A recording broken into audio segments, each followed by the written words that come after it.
Merci d'être là pour ce cours. On va commencer avec une prise de refuge, puis ensuite on entre dans l'apprentissage de la lecture, support numéro 7. Je dis support numéro 7 parce que voilà, il y a plusieurs leçons, mais on commence par une prise de refuge.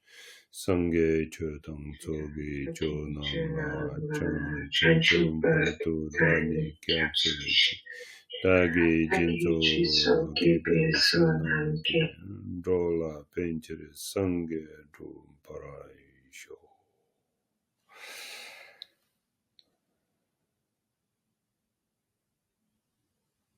Voilà, ok, très bien. Alors, eh bien aujourd'hui, ça tombe bien, on est avant la période des fêtes.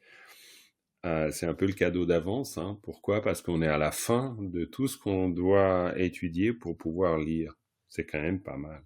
C'est-à-dire, bon, alors, on a vu déjà la plupart de tout ce que vous allez trouver dans le support de cette leçon. Il n'y a rien de fondamentalement neuf parce que on a déjà vu l'usage des suffixes, mais on a vu l'usage des suffixes.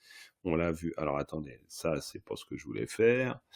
Hop, non, je voulais me mettre sur mon petit pointeur. Voilà, on a vu déjà l'usage des suffixes dans le contexte vivant du texte, ça c'est sûr.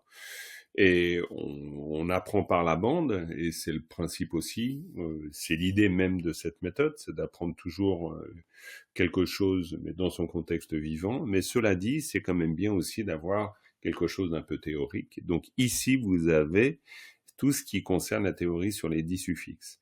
Ça vous permet de voir que certains suffixes donnent leur son consonne à la lettre racine. Vous avez le tableau. Et vous voyez que c'est pas forcément tous les suffixes. Il y a des suffixes qu'on pourrait appeler sonores, d'autres qu'on pourrait appeler muets. C'est les deux grands groupes de ces suffixes. Après, il y a aussi les suffixes qui changent le son de la lettre de base, le son racine, tels que les suffixes la, sa, da, na. Mais ça, on verra ensuite plus tard. Voyez, da, na, la, sa. Donc sur les 10, on en a 4 qui ont un rôle particulier. Mais sinon, les deux grands groupes, c'est les suffixes sonores et les suffixes muets, tout simplement. Ici, on a ceux qui donnent leur son à la lettre de base. La lettre de base, ben, je vous le rappelle, mais c'est assez simple pour vous, je pense que c'est vraiment un rappel, c'est toujours celle qui, dans une syllabe étant ce qui est marqué par un point, nous sommes bien d'accord, une lettre de base dans une syllabe, c'est toujours celle qui est un peu plus complexe, c'est-à-dire celle qui est, on pourrait dire, empilée, entre guillemets. Parfois, on parle de lettres empilées. C'est pas faux, mais c'est pas toujours le cas, comme ici, par exemple, kanga kang. Alors ici, dans cette syllabe, dans ce type de construction, eh bien, en fait, en général, c'est la première. Donc c'est assez facile. Et c'est, ouais, on peut le poser comme une règle. C'est pas toujours le cas que ce soit la première, mais en général c'est le cas. Et puis on finit aussi par l'apprendre dans la situation même du texte. Quand on épelle un texte, quand on apprend à épeler, ce qui pour nous représente quand même l'entraînement principal. Hein, ça faut clairement se souvenir de ça. Petite gorgée de café, ça passe très bien toujours. Voilà. Je vous invite aussi à vous mettre à l'aise. De toute façon, vous êtes chez vous, donc c'est parfait. Hein. On peut mettre les pantoufles. Donc voilà. Première lettre dans une syllabe de ce type. Ici, ça pose pas de question parce que c'est une lettre composée. Donc on est voilà, c'est sûr. Ici, une lettre composée aussi, donc pas de question non plus. Ici aussi, une lettre composée. Ici, deux lettres de nouveau dans une syllabe, donc c'est la première, et ici deux lettres, donc c'est la première. Vous voyez que c'est presque systématique quand il y en a comme ça deux, c'est la première. Donc ça, c'est vraiment très simple, ça ne va pas poser de problème. Après, encore une fois, je me répète toujours, mais l'entraînement va se faire dans l'épellation. C'est-à-dire que, et puis petit à petit, en tout cas c'est mon souhait, vous allez y trouver du plaisir, parce que vous apprenez à épeler, épeler, c'est comme des chiffres en musique. Au début, c'est un peu rébarbatif, puis finalement, après, ça devient un jeu, ça devient quelque chose d'assez agréable. Et d'autant plus quand on trouve l'aisance, parce qu'après, avec l'aisance, évidemment, là, il n'y a plus grand-chose qui nous retient. C'est plus facile. Donc voilà, là, il n'y a pas grand-chose à dire, si ce n'est que vous avez des petites observations qui peuvent être intéressantes. Ici, vous avez, et chaque fois, alors, je ne ramène pas les choses à moi uniquement dans la construction de cette leçon, étant donné que je me suis inspiré des indications données dans, excusez-moi, dans le manuel de tibétain standard, qui est le manuel utilisé à l'INALCO, qui est l'Institut des langues orientales à Paris. Ils ont fait un très bon manuel qui est l'approche n'est pas la même, hein. C'est l'approche du tibétain parlé. Mais par contre, c'est un manuel extrêmement intéressant. Donc je me suis permis de reprendre les indications qu'ils donnent dans les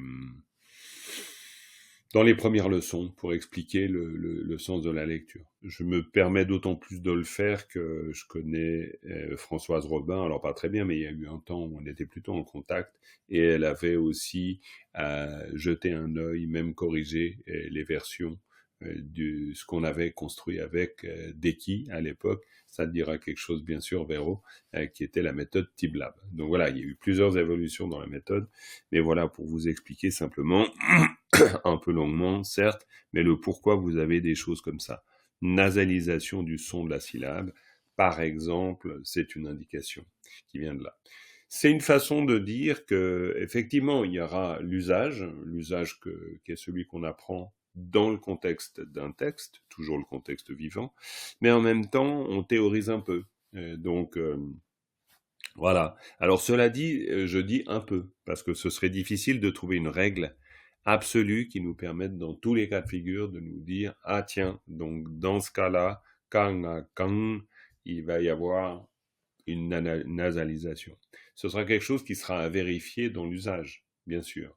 Mais c'est vrai que le nga, kang, bah on sent quand on le prononce kang, on reste dans le nez au niveau du son. Kang. Voilà, ça pose pas de grande difficulté. On voit ici allongement du son de la syllabe, char, char, char, char. Effectivement, allongement parce qu'on dira pas simplement char, on dira plutôt char. Voilà, mais c'est des micro-observations. Hein, ça pas... Voilà. Du point de vue de la difficulté, à mon avis, j'en vois aucune. Peut-être que vous en voyez, mais moi, j'en vois pas beaucoup. Pourquoi? Parce que ben, c'est simple.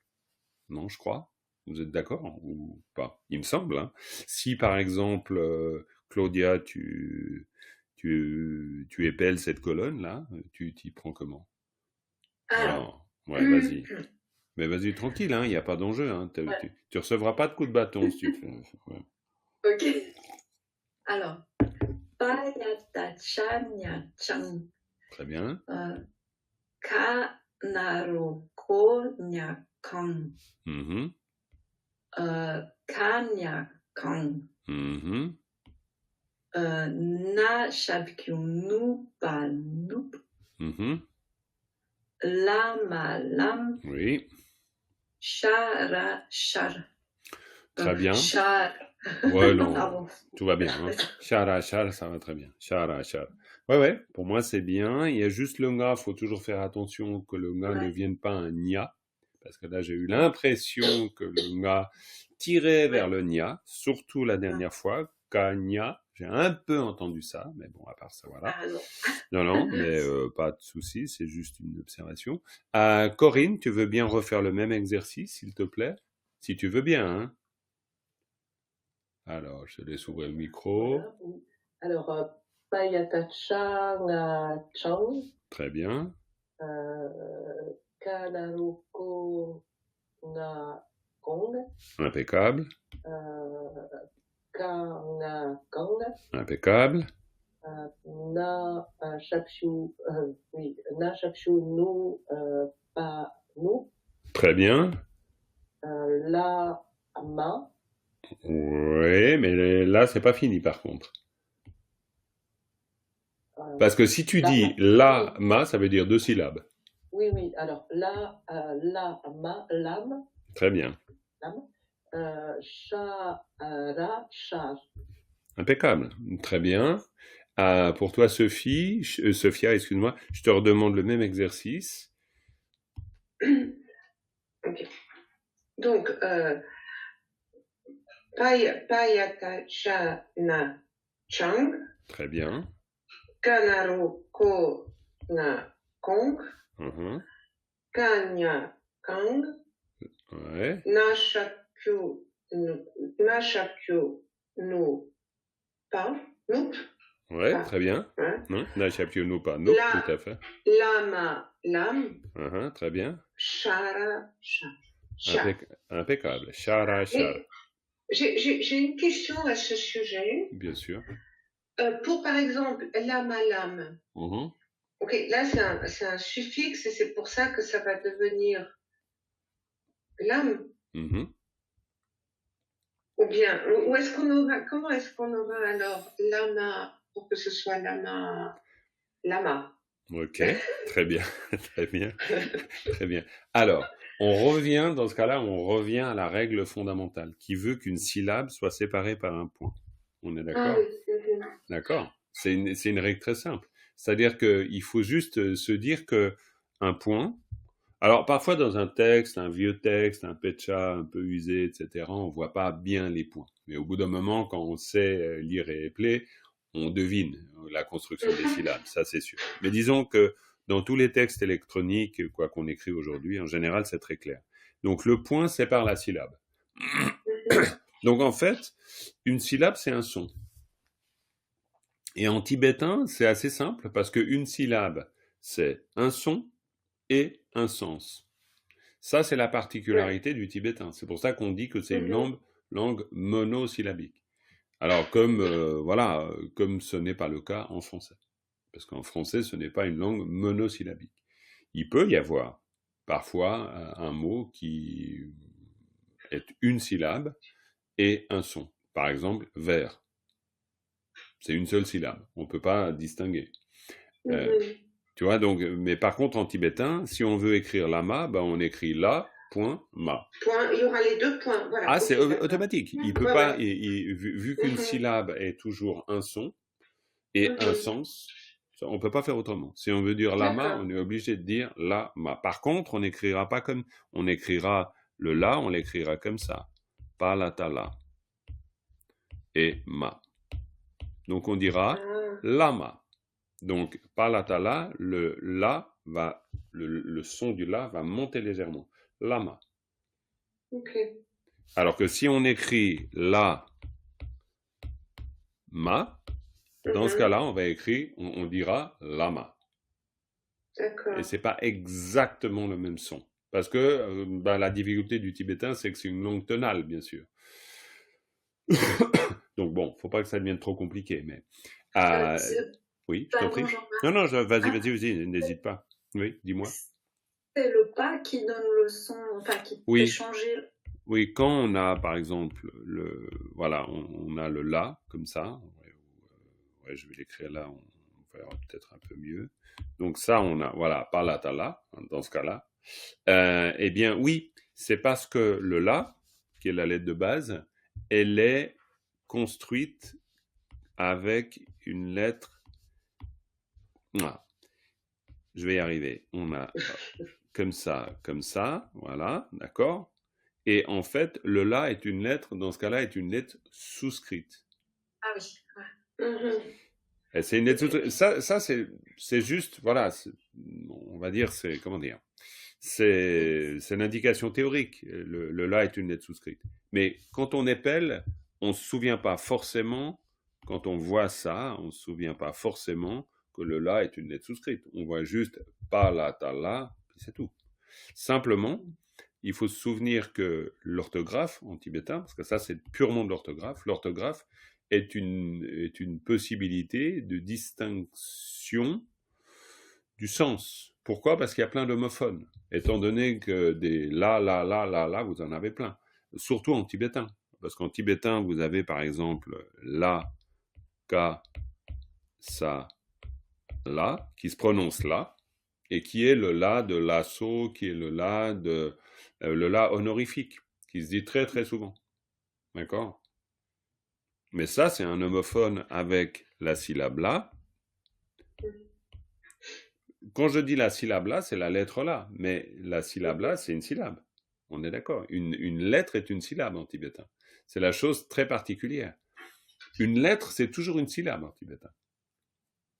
Mais, pardon, ouais. Oui, je t'en prie. Du coup, parfois, les lettres qui se rattachent ou qui sont souscrites ou à côté, c'est soit c'est une question d'orthographe Oui. ou est une question de changement de son, enfin de variation.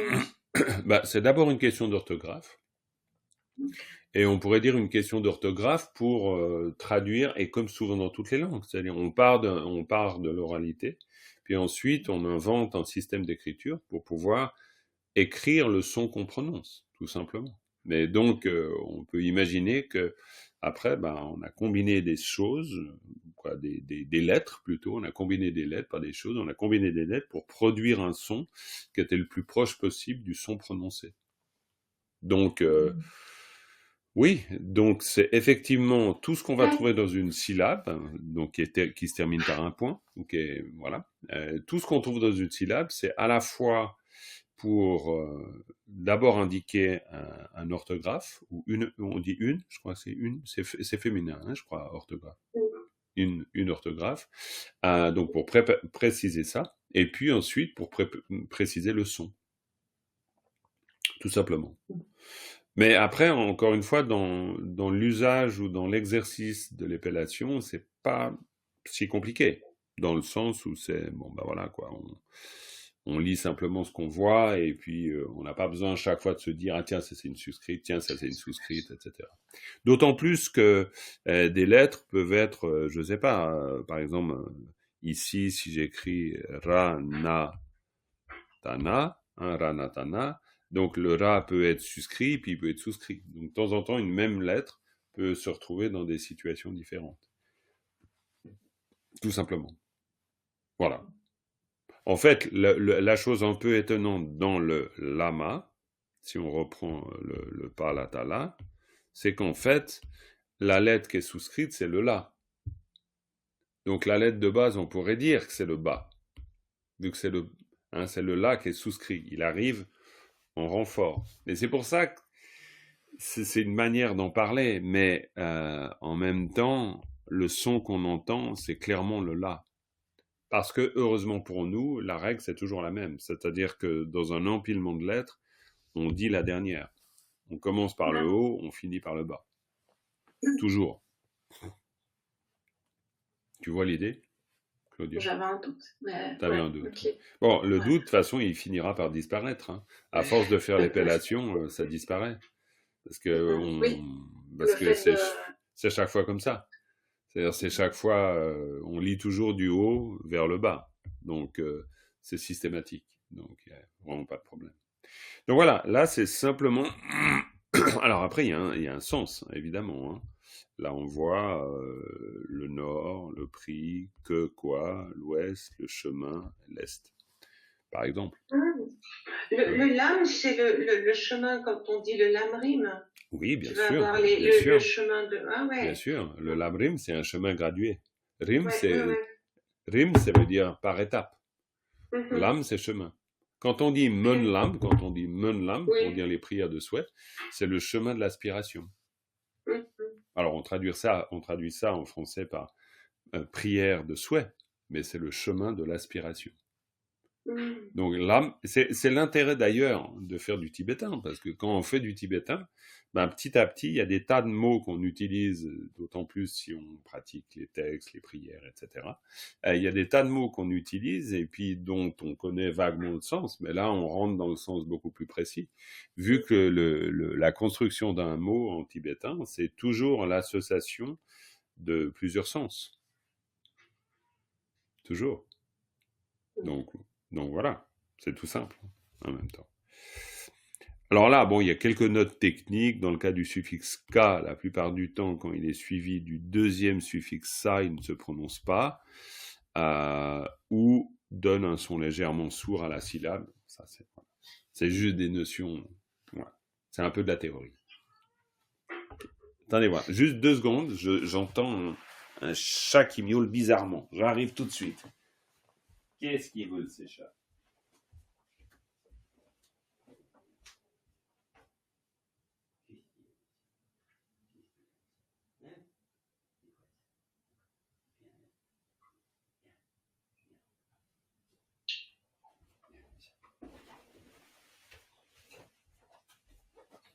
Voilà.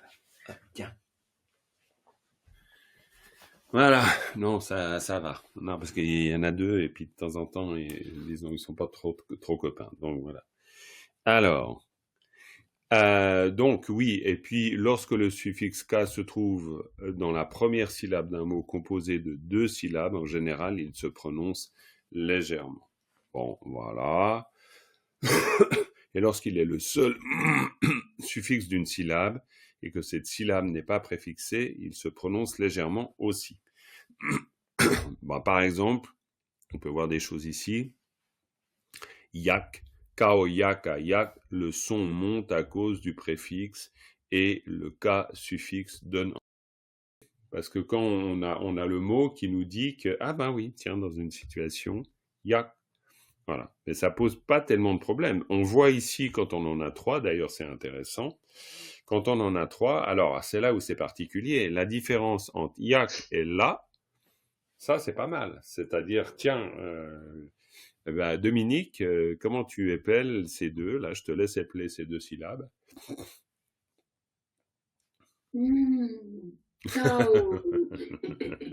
Elle adore épeler, elle adore épeler. Hein. Kao, ya, ka, ya.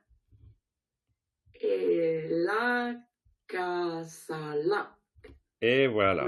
Et voilà, ben c'est très juste. Yak et lak. Alors là, qu'est-ce que vous voyez? Ben, vous voyez que dans un premier temps, kao, ya, ka, yak. Et quand on dit kao, ça veut dire que le ka, c'est un préfixe. Et que donc, la lettre de base, c'est un ya. D'accord? Donc, kao, ya, ka, yak. Parce que, vous n'avez pas le choix. Le ya peut pas être préfixe, c'est pas possible. Donc le seul dans ce genre de cas qui peut être préfixe, c'est le ka. Donc dans une syllabe comme ça, ici, ça peut qu'être le ka comme premier préfixe. Quoi, de toute façon, il peut pas y avoir deux préfixes. Il y en a toujours qu'un. S'il y en a un, il y en a qu'un. Il peut jamais y avoir une suite de préfixes. Il peut y avoir, vous verrez après, il y avoir 2 suffixes, mais vous pouvez pas avoir 2 préfixes. Donc là, là, il n'y a pas le choix. Ça peut pas être autre chose. Là, le K peut pas être la première lettre de la syllabe. Pourquoi? Parce que le ya, en aucune manière, ne peut être un suffixe. Ça marche pas. Donc, mais ça, vous finissez, encore une fois, vous finissez par le savoir. Parce que ça a une tête de préfixe, on va dire. Ça veut rien dire hein, quand je dis ça, c'est une tête de préfixe. Mais c'est simplement que quand vous êtes dans un texte, au bout d'un moment, le doute, vous l'avez même pas. Vous l'avez même pas parce que vous n'avez pas du tout l'habitude de voir un ya comme suffixe. Ça n'existe pas. Donc, c'est forcément, dans ce cas-là, la lettre de base. Ça peut pas être autre chose. C'est la lettre de base. Et le ka, c'est le préfixe. OK? Kao, ya, ka, yak. Très bien. Et puis ici, la différence de ça, de la première, j'entends, la deuxième, donc la, ka, sa, lak, donc lak, la, ka, sa, lak, donc la, c'est la lettre de base. Pourquoi c'est la lettre de base? Parce que ça ne peut pas être un préfixe. Ça ne fait pas partie des préfixes. Donc automatiquement, la, ka, sa, ça se dit lak. Mais bon, encore une fois, là, je suis dans un rapport théorique. Et là, je pense pas que Dominique, au moment où tu as appelé, tu t'es dit quoi que ce soit de ce genre. Quoi, je pense pas. Non, à vrai dire, j'ai pas réfléchi. Ouais, c'est ça. Eh ben, c'est un très bon signe. C'est-à-dire qu'au bout d'un moment, on n'a pas du tout besoin de réfléchir à ce genre de choses. Là, je vous donne la réponse à la question que peut-être vous avez envie de vous poser. C'est possible. Hein, mais j'entends peut-être que vous la posez même pas la question. Donc voilà. Après, bien sûr, ça c'est bon. Là, C'est très bizarre, hein, il devrait y avoir un trait d'union. Désolé pour cette petite erreur. Sinon, ça c'est un yak, ça c'est la formule honorifique. Parce qu'évidemment, une syllabe sans sens en tibétain, ça ne se conçoit pas. Donc une syllabe a toujours un sens. Toujours, toujours, toujours. Ça ne peut pas être autrement. Voilà, donc ça, c'est les petites choses. Et puis ici, 2 autres possibilités. Alors vas-y, Caro, tu fais une petite épellation de ça. Les 2, c'est tellement simple que voilà, mais bon. Alors, Lajingpule Kasalek Sanaroso. Très bien, et ça se dit Lekso, d'accord? L'exo. L'exo qui veut dire excellent, parfait, etc. Donc là, bon, ben pareil, hein, vous voyez. Ici, si on veut analyser ça, bon, bah là, en plus, la question, elle se pose même plus du tout, vu que le là, c'est le seul qui peut recevoir un signe voyelle. Je veux dire, dans une syllabe comme ça, dès qu'il y en a une qui reçoit un signe voyelle, une suscrite, n'importe, on va dire, dès qu'elle est empilée d'une manière ou d'une autre, vous savez que c'est la lettre de base. Et si c'est la lettre de base, c'est donc la lettre qui donne le son à la syllabe. C'est-à-dire le son de base, c'est la. Et vu que le la, il est accompagné d'un signe voyelle, c'est les. Donc de toute manière, ça sera le son de base. Et ce son de base, il va être éventuellement métamorphosé. Ou altéré par ce qui suit, ou voilà, il peut y avoir des petites choses, des petites surprises, mais pas grandes surprises. Donc la demboule, ka, sa, lek. Et puis, le K, ben voilà, c'est un suffixe, pas vraiment sonore, c'est un suffixe qui a plutôt pour but de légèrement durcir le son. Lek, hein, vous pouvez l'entendre un peu parfois. Hein, parfois, vous entendez lek, so. Ça se dit, ça peut s'entendre. Mais sinon, voilà. Ben, autant ben, ça c'est vraiment de l'usage. Autant ici, on va dire là, et ce sera très rare de dire lac, vraiment, vous l'entendrez quasi jamais. Et puis ici, vous entendrez plutôt lec, so. Mais ça, la règle qui veut que dans ce cas-là, vous entendez le cas, puis dans ce cas-là, vous l'entendez pas, alors là, moi, je la connais pas, la règle. Ça, c'est purement de l'usage. Il y en a peut-être une de règle, hein, mais je la connais pas. Et je l'ai jamais vue écrite d'ailleurs. Voilà, donc là, ça pose, voilà. Le cas, ici, peut-être la règle peut être là. Le suffixe K est légèrement prononcé, encore une fois. Seule la syllabe initiale d'un mot est marquée par un ton. Et par un ton, on pourrait dire par un ton, si c'est un ton ou un son, c'est-à-dire là, un ton, est-ce qu'on aurait dû dire ton? Je sais pas. Vu que c'est un signe voyelle, oui, on peut. Bon, bref. La demboule casa lexo. C'est très simple. Ici, tu l'as dit aussi, celle-là, Caro? Non, tu l'as pas dit la deuxième. Mais ça va pas du tout. Magigumikamik. Voilà, bien on l'entend. Magigumikamik. Hein. Et effectivement, dans pour un œil, on dira mic, mais c'est léger, c'est pas un mic, c'est pas un miquet, c'est mic. Quoi, bon, des fois, on entend très clairement mic, quoi, voilà. Encore une fois, ça sera pas très compliqué. Ensuite, le suffixe a est muet, mais rallonge parfois légèrement le son a de la lettre racine. Par exemple, mao, nga, nga. Voilà. Donc ici, pareil, si on se dit, ouais, non, mais c'est laquelle? Eh ben, vous n'avez pas tellement de choix. Je veux dire, qu'est-ce que c'est ça? Voilà. Vous n'avez pas tellement de choix parce que vous en avez 3 d'abord. Donc, on peut considérer qu'en général, quand on en a 3, c'est celle du milieu. Et puis en plus, il se trouve que le ma peut tout à fait être un préfixe. Donc, a priori, c'est un préfixe. Mao, nga, a, nga. Et puis, vous avez une autre règle qui vous assure de ça, c'est que ça ne peut absolument pas être ici la première lettre qui serait la lettre de base. Pourquoi? Parce que dans ce cas-là, quand vous en avez 3, eh bien, vous pourriez éventuellement avoir un deuxième suffixe.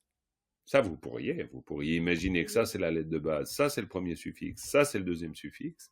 Mais le deuxième suffixe ne peut être que le sa, ou éventuellement le ta, mais c'est rarissime.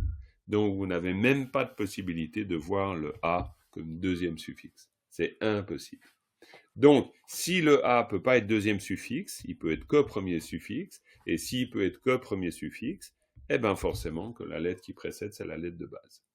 Mais ça, c'est tout un discours complètement inutile, parce que la plupart du temps, quand on voit ça dans un texte, on dit « mao nga nga », et puis voilà, c'est bon, c'est fait. D'accord? Est-ce que c'est tout clair jusque-là?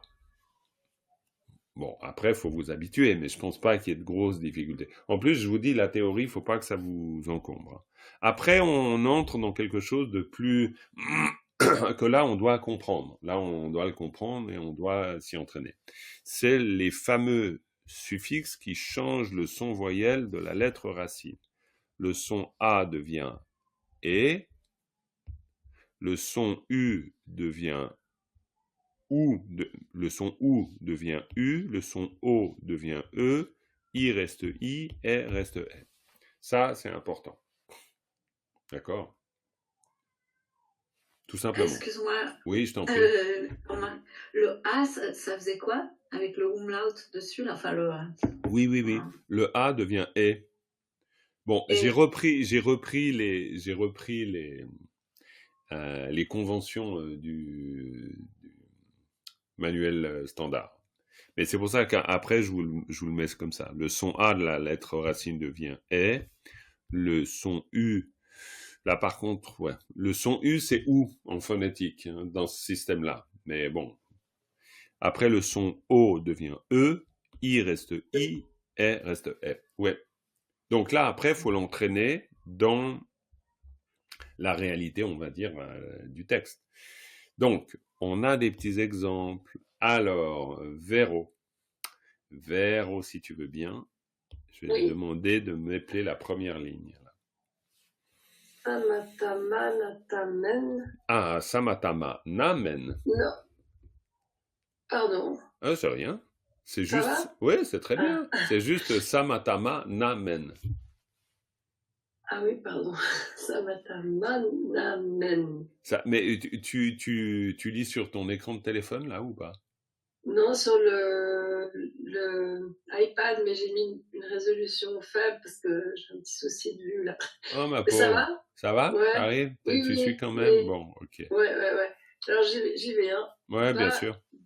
Balatala chapiulu na lu palaropo po lupo. Alors, lunpo, et c'est là où... Lunpo. Oui, c'est... Alors là, lunpo. Ouais, et ça, c'est une petite difficulté, parce que effectivement, la plupart, pas tous, mais il y a certains suffixes qu'on entend. Et le na, c'est typique d'un suffixe qu'on entend. Ce n'est pas un suffixe muet. D'accord? Et ça, c'est... Bon, voilà, il faut voilà, lunpo. Voilà. Ensuite... Sakatakaya takianaru kyo na kyun. Très bien. Et ensuite... Mavigumi na min. Très bien. Le i reste i. Ouais, vas-y. Ladrenpo na len. Redis voir la dernière. Ladrenpo le na len. Voilà, ladrenpo le na len. Donc, vous voyez, samatama, le A, ça doit devenir men, ma, me, samatama, na, men, ok? Ensuite, palatala, shapkyu, lu, na, lune, hein? Palatala, shapkyu, lu, na, lunpo. Ensuite, sakataka, yata, kianaro, kyo, devient kyo, na, kyun. Kyo, kyun. D'accord? Et puis ensuite, le magigumi reste i, le i reste i, magigumi namin. Le la demboulet, le reste e, la demboulet nalen. D'accord? Donc là, on pourrait dire que oui, c'est peut-être l'exercice un peu le plus difficile qu'on ait à fournir. Mais bon, il n'est pas super difficile non plus, parce qu'après, on s'y habitue. Pas mal. Mais il faut se souvenir que le son A, samata, ma, avec un A, le A devient E. Ma, me, men. Ok. Palatala shapkyulu na lunpo. Lunpo. Le son monte du au la souscrit. Le ton du ma monte du au sa souscrit. En général, ça, c'est ce qui se produit pour ces lettres. Parce que normalement, le ma est une lettre plutôt basse, le la aussi. Et là, samata, ma, na, men, men, men. Hein? Men, un médicament, c'est men. Et là, palatala shapkyulu na lunpo. Voilà, c'est tout. C'est pas très compliqué. Il faut juste s'y faire, d'accord? Donc, il n'y a pas tellement de complications. Ensuite, le la aussi est sonore. Et donc, ici, une autre possibilité. Donc, Sophia, vas-y, si tu veux bien. Pas la pelle. Pas la pelle. Ao, pas chapion. Pou. Ouais. Là. Pelle. Pull. Le pou. Pull. Ah oui, pull. Oui. Tu vois, parce que le pou va devenir pu. Hein, pou, pull. Pull, pas. Alors, oui. Donc, ao, pas, chef. Alors, après, le seul truc, c'est que le ao fait que le pas a cette particularité de pouvoir devenir un peu bas. Hein, bas. Le pas peut devenir bas. Donc ça se rajoute. Voilà, ça, on touche le domaine des finasseries. Hein, en tibétain, forcément, ça devient un petit peu plus complexe. Mais le pas, shapkyu pu, la pull. Ao pas, shapkyu bu, ça devient légèrement bas. Ao ba, shapkyu bu, la bulle. Belois, ça veut dire offrir. Hein, belois. Continue avec ici la suivante. Ranaro, ro, ouais. Ranaro, ro, la, et alors, celui-là, c'est lequel? Le O devient E. Et c'est pour ça que là, je vous propose d'apprendre cette règle par cœur. Parce que sinon, ça sera à chaque fois compliqué. Pourquoi? Le O, il faut vraiment se dire A, E, ou, U. O, E, I, E. Là, voilà, là, il va falloir vous trouver le truc, je ne sais pas comment, parce que j'ai pas trouvé de moyen mnémotechnique, mais voilà, le O devient E. Alors, je te laisse le dire. Alors, Ranaro, ro, la, re. Parfait. Et manaro, mo. Oui. Re, mo. Parfait. Relemo, la musique. Bravo. Très bien. Non, mais quand même, bravo. Vous commencez à vraiment lire le tibétain. C'est quand même très bien. Une fois que c'est fait, après, c'est bon. Vous pouvez juste apprendre le vocabulaire, comprendre le sens des particules, et puis taillot, quoi. Hein. Je veux dire, à vous, la compréhension des textes. Hein. C'est quand même... c'est la porte. Hein. La porte, c'est pouvoir lire. Donc, vous y êtes. Hein. Vous y êtes. Bon, là, il faut juste vous habituer. Et je te laisse continuer. Sophia, vas-y. Pao,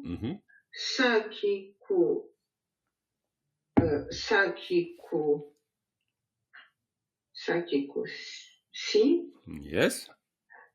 La cile. Bravo. C'est aussi la cile. Ouais. Et Panaropo. Très bien.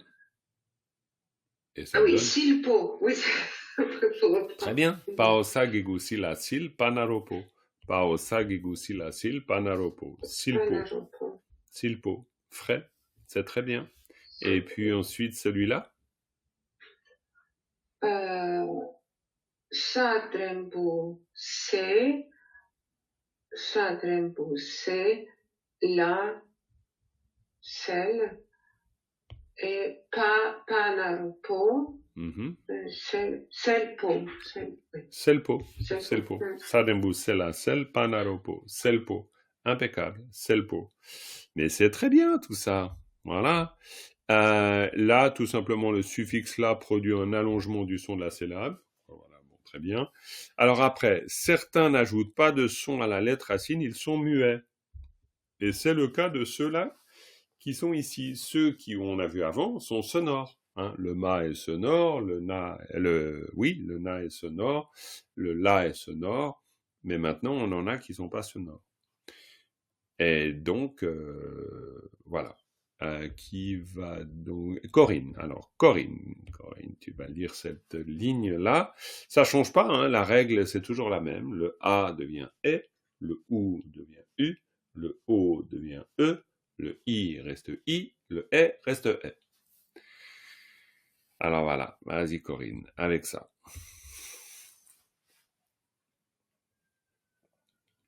Alors, il faut que tu mettes ton micro on, parce que sinon, on ne t'entend pas.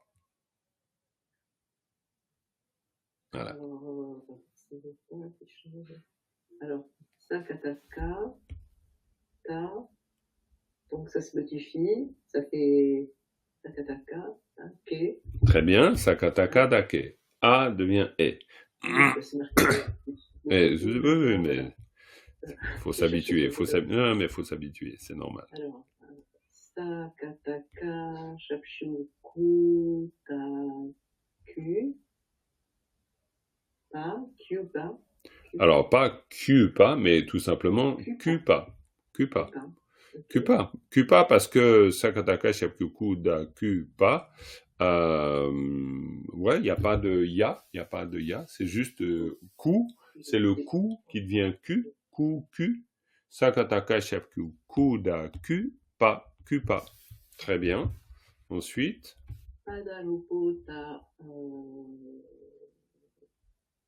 Le O se transforme sur dessus en E. Très bien. Ça fait peu. Très bien. Le Tibet, hein, c'est le Tibet. Peu, c'est le Tibet. Et oui, peu. Panaropoda, peu. Peu. Très bien. Ensuite. Il y a la tête de Sophia sur l'écran, j'ai passé sur moi. Il y a la tête de Sophia sur l'écran. Attends, ah oui, d'accord. Ah, c'est parce que tu n'as pas épinglé alors. Il faut que tu épingles. Non, il faut que tu épingles. Il faut que tu épingles ma vignette parce que sinon elle est trop petite. Et puis si tu l'épingles, elle reste tout le temps. D'accord. Donc tu double-cliques si c'est sur une tablette, tu tapotes 2 fois, je crois. Hein, ou alors tu as sur un ordinateur, tu as 3 petits points en haut et tu peux épingler. Tu l'as épinglé ? Oui, ça y est, c'est tout bon. Donc, tu l'auras toujours en grand. D'accord. Donc, on en est là. Sakataka, yatakia, gigungi, ta. Alors, le i ne change pas avec le ta. Oui. Ne modifie pas, donc gi. Panaropo, gipo. Oui, alors là, c'est très bien. La seule chose, c'est que c'est un K et c'est pas un ga. Ah oui. Donc, tu as dit gipo. Non, c'est kipo. C'est un K. K. Kipo. Sakataka, yatakia, giguki, ta, ki, panaropo, kipo. Kipo. Absolument. Kipo. Très bien. Et le dernier? Rakataka, drembuke, ta, ke. Oui. Ça ne change pas. Panaropo. Ah, il n'y a pas de Panaropo. Non, pas. Oui. Kepa. Kepa. Absolument. Kepa. Rakataka, Dembuke da Kepa, Kepa. Très bien. Ça, là, oui. J'en profite qu'on est pas nombreux. Je me rappelle plus. Qu'est-ce qui fait que le K reste K ou qui devient Ga? Tout simplement, c'est le cas avec cette lettre-là, hein, donc pas les autres, hein, juste celle-là. C'est toutes les lettres de la 3e colonne dans le premier tableau des 30 lettres de l'alphabet. D'accord? Merci. Toutes celles-là, le K, le Cha, le Ta, le Pa, je crois que c'est tout, le Tsa, toutes celles-là, elles peuvent devenir... on pourrait dire se nasaliser un petit peu. En fonction, en général, c'est quand il y a un suffixe, quand il y a un préfixe, plutôt quand il y a une suscrite, une souscrite, un préfixe en général avant. Donc là, il y a une transformation. Comme par exemple ici, pa naropo da peu, ça change pas. Le pas reste pas. C'est un pas expiré bas. Pa naropo da peu, c'est Tibet. C'est pas be, c'est peu. Mais par contre, on avait vu un exemple ici avec bulle. Ao, le pas devient bas. Ao, pa shiapku, bula, bulwa.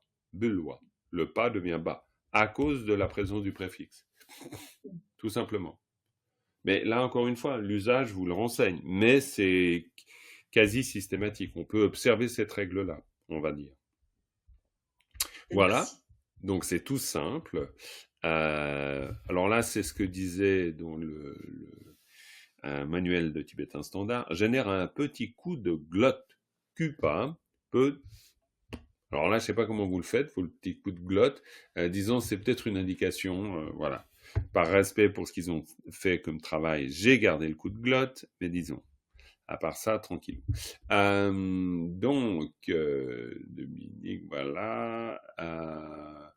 Caro, encore une fois. Allez, hop, cette petite ligne. Donc là, le ça. Hein. Alors, la salée. Oui. La shakyulu salut. Oui. Chanarocho sache. Kagigoki saki. Oui. Ra trimpore sare. Absolument. Donc voilà, ça pose pas de problème. Le ça est complètement muet. Vous entendrez jamais res, kis, tios, lus, les. Impossible. C'est toujours strictement muet. Strictement. Et si dans un propos en tibétain, vous entendez un s qui traîne à la fin d'une phrase, c'est le signe du discours rapporté, mais franchement, pour l'instant, il n'y a pas besoin de le savoir. Je vous le dis juste parce que peut-être que vous l'entendrez, ce fameux s à la fin d'un discours rapporté, et puis vous vous direz, mais c'est bizarre. Mais voilà, et donc, un jour, vous vous direz, ah oui, c'est à cause de ça. Voilà. Bon. Mais sinon, les, lus, tios, kis, res, impossible au bataillon. Donc, ça n'existe pas. Donc, c'est très simple, hein, en fait. Après, c'est les mots importants. Hein. Les, le karma, lu, le corps, tche, le dharma, qui, c'est une marque de l'action, hein, c'est une particule ergative instrumentale, très important. Puis ré, c'est moins important, parce qu'on le voit moins souvent. Le deuxième suffixe, vous avez des exemples de deuxième suffixe. Le deuxième suffixe, alors c'est simple, c'est le sa, et puis très occasionnellement le ta. Mais alors, quand je dis occasionnellement, c'est super occasionnel, quoi. Vous avez très peu de chances de le voir. Vous le voyez presque pas, mais ça peut exister. Mais donc, c'est surtout celui-là qu'on travaille. Là, vous avez une petite théorie. OK. Rappel, le ça est un suffixe muet. Il n'a ici qu'un rôle orthographique et ne change jamais le son de la lettre racine. Sauf un léger coup de glotte dans le cas d'un mot avec une seule syllabe. De nouveau, le fameux coup de glotte. Moi, j'ai pas encore très bien trouvé le truc du coup de glotte, mais c'est égal. Donc ici, vous avez des exemples, tout simplement. Alors, on a des petites colonnes. Alors, Dominique, première petite colonne. C'est facile, hein? Quoi, a priori.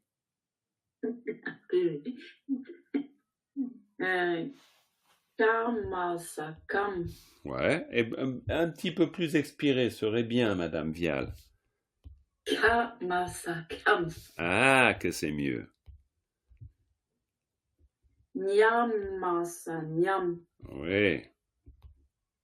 Kamasa tam.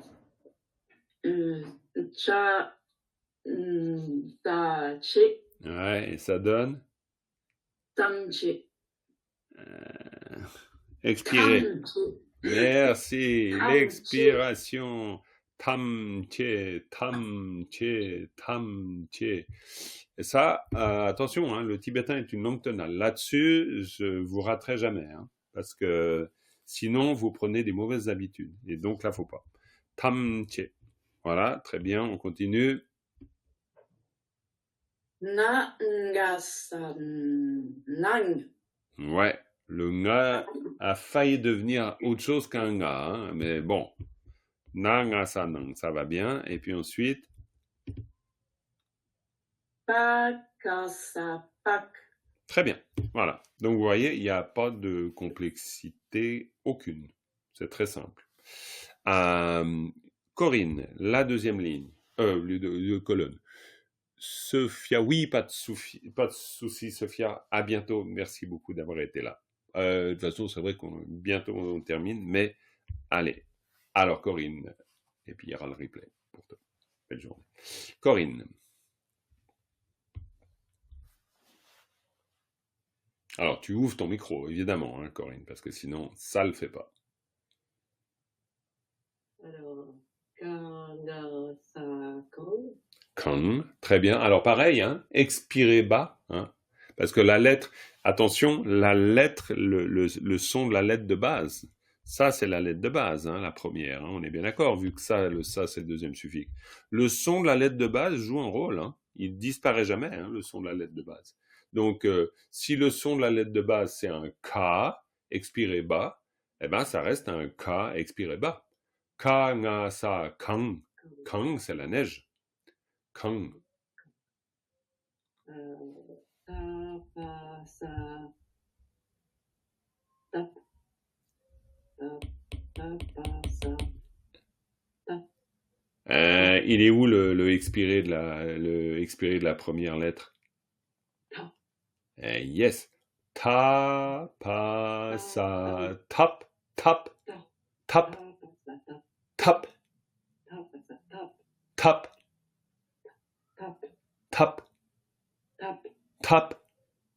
tap, tap. Vas-y, Corinne, encore. Ouais, très bien. Il faut exagérer. Ouais, c'est très bien, c'est très bien. Et c'est comme ça que vous allez expirer. Là, vous pouvez être sûr, là, l'expérience, ça fait juste des années et des années, plus de 10 ans maintenant. Je sais que si on n'exagère pas, on ne prend pas l'habitude. Donc, il faut que vous exagériez au début.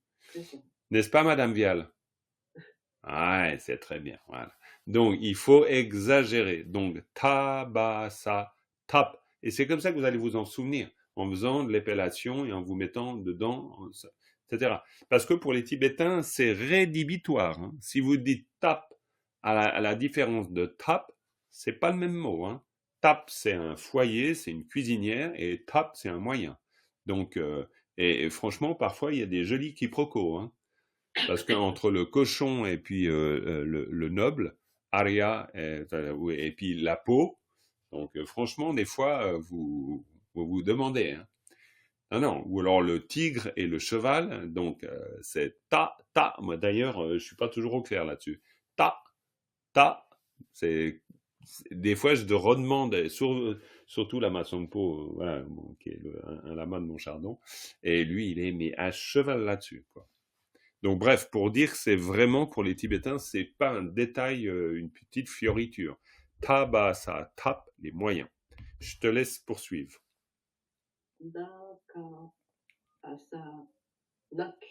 Très bien. Nak, impeccable. Ensuite. Très bien. Nam. Et vous voyez, traduction inconnue, je l'ai pas trouvé. En tout cas, à l'époque, je sais pas, il faudrait que je refouille, mais bon, c'est égal. Vas-y. Sac. Hein? Sac. Encore? Sac. Il est où l'épellation? Elle est où l'expiration là-dedans? Sac. Ah, yes. Tsa, ka, sa, tsak, tsak. Donc c'est vraiment... Alors bon, bien sûr, là, vous avez compris qu'il fallait exagérer, mais quand vous apprenez, vraiment, satisfaisez-vous pas, quelle drôle de chose. Oui, vous devez pas vous satisfaire juste de l'avoir dit. Non, il faut, c'est comme le nga, c'est nga. Vous exagérez le son. Et toutes les expirées, ta. Vraiment. Très bien. Véro, allez, une petite Voilà, une petite ligne jusque-là. Voilà, hop. Ta, na, sa, tang. Yes, on a bien entendu. Voilà. Ta, na, sa, pang. Yes. Pa, pa, sa, pa. Alors là, c'est compliqué parce que Non. ici, c'est une expirée haute. Ici, c'est une expirée C'est bas. basse. Eh oui. Ba. Donc, Pa. pas. Ouais. Alors, pa, pa. Pa, ba, sa, pa. Ouais, bap. En tibétain, vous direz pap, pap, pap, Pa, pap, pa, pap, pap. pa. Ouais, Comme ça? ouais, c'est un peu ça. Ça viendra. Descendre. En plus, ça veut dire descendre. Ouais, en plus, ça veut dire pap. Pa. Quand vous dites téléchargement en tibétain, vous dites pablen. Pablen, c'est un download. Pablen. Pour dire, c'est un mot commun. Hein, c'est... Pablen. Chap, hasa, chap. Très bien. Anasa, song. Sang. Très bien. Yanasa, yong. Ouais. Après, je vois pas. Ouais, très bien. Ah, excuse-moi. Après. Yanasa, yong. Rapasa, rap. Très bien. Celui-là. Ranasa, rong. Très bien. Lasa, la. Akakakakakakak. Lakasa, la. Pardon. Voilà. Lakasa, la. Très bien. Shanasa, shong. Impeccable. Alors Dominique, parce que sinon, ouais, non, elle se disait tiens, vu l'heure, je suis sauvé. Et non, tu n'es pas sauvé. J'étais en train de penser en plus à l'Amazon Po qui dit que quand ils étaient petits, qu'ils apprenaient, on leur faisait apprendre les textes par cœur, ils savaient ni lire ni écrire. Donc en fait, ils apprenaient au son. Oui, c'est ça, ils apprenaient au son. Ouais, effectivement. Non, vraiment, le son... bon, le tibétain reste une langue très marquée par l'oralité. Hein. L'oralité compte énormément. C'est pour ça que les textes, on les lit, on les récite, voilà, l'oralité est présente. Alors, quelques syllabes. Vas-y. Sa, ba, sa, sab. Sab. Ouais. Tsa, ba, sa, tsab. Sa, ba, sa, tsab. Tsab. Tsab. Ouais, faut exagérer. Vas-y. Hop, continue. Pa, nya, sa, pang. Oui, voilà qui est bien exagéré. Pa, ka, sa, pak. Ouais. Chaka, sa, chak. Très bien. Sa, ba, sa, sap, sab. Sab, très bien. Caro, maintenant, juste pour la fin.